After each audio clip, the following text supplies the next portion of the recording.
Happy Chinese New Year 恭喜恭喜អូនបីលេងនេះក៏បងបាញ់ងាយអូនប្រាប់បងឲ្យចូលទៅខាងអូនចោតបងក៏ឃើញងាយងាយបងមនុស្សស្លូតក៏មិនមែនជាងកាងជប់ដូចជាងខុបរយអាយចោតថ្មីមក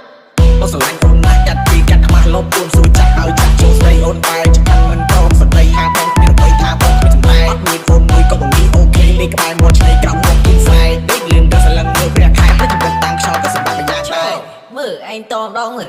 តិចមកចឹង2022ស្គាល់ជាស្នេហ៍ដែលប៉ាសានីនេះមកព្រៀនដូច free ខំទៅទៅសងសាពីកាលនោះឈឺដែរ